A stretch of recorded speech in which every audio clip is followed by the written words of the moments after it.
BHS, The Art of Craftsmanship. Beralih ke informasi lain, saudara, setelah ditetapkan sebagai pelaku anak atau anak yang berkonflik dengan hukum dalam kasus penganiayaan berat David Ozora bersama tersangka Mario Dandi dan Shane, melalui kuasa hukumnya, AG akan penuhi panggilan pemeriksaan polisi. Ada perubahan status dari AG yang awalnya adalah anak yang berhadapan dengan hukum, berubah menjadi atau meningkat statusnya menjadi anak yang berkonflik dengan hukum.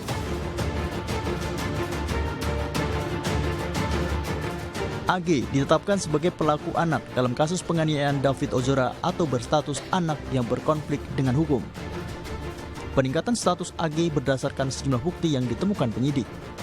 Kuasa hukum AG menegaskan, kliennya akan kooperatif, termasuk jika diminta penyidik untuk hadir menjalani proses pemeriksaan di Polda Metro Jaya. Sejauh ini, AG masih menunggu pemanggilan oleh penyidik soal jadwal pemeriksaannya setelah berstatus sebagai pelaku anak. Hari ini kita sebenarnya mau konsultasi terkait peningkatan status kemarin, karena ini terkait dengan anak, jadi kami harus berkoordinasi dulu dengan pihak penyidik tentang kapan dan bagaimana proses ke depan lanjutannya. Mungkin nanti kita lagi mau tunggu panggilan dari penyidik untuk pemeriksaan anak ini sebagai anak yang berkonflik dengan hukum. Sebelum berstatus anak yang berkonflik dengan hukum, pihak kepolisian telah memeriksa 10 saksi. Dalam pemeriksaan, polisi melibatkan ahli pidana, digital forensik, dan psikologi forensik dari Apsifor. Penyidik juga memeriksa CCTV di sekitar lokasi kejadian. Kami menambah konstruksi pasal baru terhadap tersangka-tersangka ini, ya. Kemudian yang kedua, ada perubahan status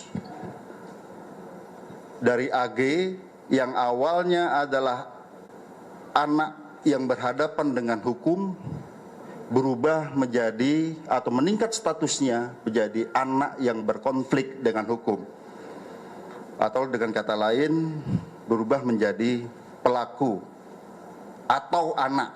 Jadi terhadap anak di bawah umur ini tidak boleh dibilang tersangka, ya. Jadi yang kami perlu jelaskan. Kemudian dari fakta hukum yang kami peroleh, baik itu dari chat WA, baik itu dari video, kemudian baik itu dari CCTV yang ada di TKP, kemudian keterangan saksi-saksi, ya, kami mengonstruksikan konstruksi pasal yang baru. Nah, sebelum kami jelaskan, kami juga perlu menjelaskan di sini, ternyata pada awalnya para tersangka ini ataupun orang yang ada di TKP tidak memberikan keterangan yang sebenarnya. Setelah kami sesuaikan dengan CCTV, kami sesuaikan dengan alat bukti yang lain, kami sesuaikan dengan chat WA, tergambar semua peranannya di situ.